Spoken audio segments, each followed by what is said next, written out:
Jadi nggak perlu kita diajari murni dan tidak murni. Lama-lama nanti gelar guru besarnya Pak Mahfud bisa dipertanyakan itu ya.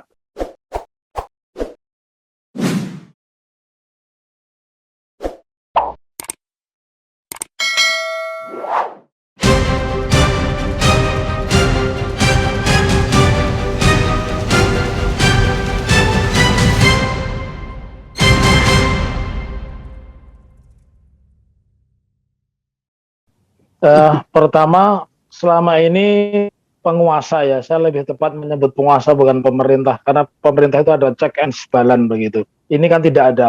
Pendekatannya, penyelesaian pandemi ini, pendekatan keamanan. Bayangkan BIN terlibat, tentara terlibat, nggak perlu ya. Bahkan dicipta kata-kata pakai darurat. Terus Muhadjir juga mengatakan ini semi darurat militer. Nggak boleh negara cengengesan seperti itu nggak boleh. Jadi kalau kita kembali tadi pertanyaan Bang Refli, bagaimana pendapat saya kaitannya bahwa kritikan itu dibolehkan dan tidak, saya sepakat dengan Bung Rocky Gerung, pemerintah ini justru yang tidak jujur, ya. Artinya apa yang disampaikan oleh pemerintah seperti kritikan banyak orang, ya, termasuk Bang Rizal Ramli, itu kan mengkritik kita ini terlalu sedikit, hanya 30% anggaran yang dipakai untuk yang lainnya itu untuk ekonomi, untuk pajak, untuk mendorong pariwisata yang bullshit gitu. Nah, kalau kita sekarang menyampaikan pemikiran, kemudian pemikiran berbeda, ada yang tajam, ada yang sinis, ada yang sarkasme, itu kan bergantung kedalaman ilmu masing-masing. Tetapi itu bukan sebuah kejahatan, harus dipahamkan dulu. Kritik itu bukan kejahatan, ya. Kejahatan itu adalah memfitnah. Jadi makanya di dalam demokrasi harus bisa dibedakan mana sebuah kritik, mana itu yang disebut fitnah. Fitnah itu ketika menyajikan data secara tidak benar. Tetapi ketika kita menyampaikan pendapat yang berbeda dengan penguasa dan kita punya referensi, ya, kita punya referensi, ya, referensi apapun yang kita pakai, karena pandemi bukan hanya sekarang, dulu juga pernah ada namanya flu burung, dan kita juga tidak pernah masalah. Dulu waktu saya kecil, kita punya yang namanya cacar, dan kita juga tidak pernah seheboh seperti sekarang. Nah, pertanyaannya sekarang, bahwa apapun yang kita sampaikan pendapat, sepanjang itu tidak sesuai atau tidak dikehendaki penguasa, maka dianggap itu bertentangan. Itu yang tidak benar.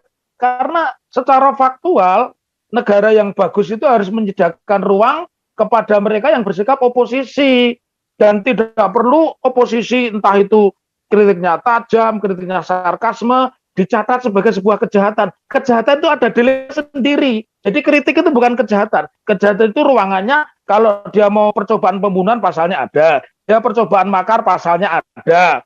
Jadi nggak perlu kita diajari ini murni dan tidak murni. Lama-lama nanti gelar guru besarnya Pak Mahfud bisa dipertanyakan itu, ya, dari mana itu bisa mendapat gelar guru besar ketika orang mengkritik disampaikan bahwa kritikannya ini murni dan tidak murni. Lalu yang kedua, saya ingin kritik juga, negara ini betul-betul tidak serius di dalam menangani persoalan COVID-19. Buktinya apa? Persoalan utama pandemi ini berasal dari RRT. Tetapi kita lihat pendekatannya adalah pendekatan ekonomi. Karena di luar Jawa itu lagi pembangunan infrastruktur besar, proyek Cina besar, maka yang dibatasi Jawa dan Bali. Kan bukan seperti itu. Kalau memang kita mau lockdown, ya kita lockdown sebenarnya dari Februari 2020. Tapi karena kita tidak siap dan kita masih dengan pendekatan ekonomi, kasih insentif dan sebagainya, pariwisata akhirnya hancur. Dan ketika hancur, maka negara melakukan dengan cara-cara yang menurut saya cara-cara juga yang tidak tepat. Buktinya cara-cara yang tidak tepat ini bukan memberikan rasa aman, bukan memberikan rasa nyaman. Negara membuat satu contoh yang buruk, ya. Inilah yang saya sebut sebagai mirror of society. Jadi kita ditunjukkan perilaku-perilaku negatif dari negara. Akhirnya semua orang bersikap seperti negara. Orang berdagang diambil dagangannya. Apa salahnya dagangan itu? Apa salahnya sate itu loh? Kok diambil begitu, ya. Jadi kritikan terbesar saya, negara ini tidak bisa membedakan mana hukum, mana kekuasaan. Kalau hukum itu ukurannya cuma dua. Satu, membuat masyarakat tertib, yang kedua masyarakat mendapat benefit. Begitu Bang Refli,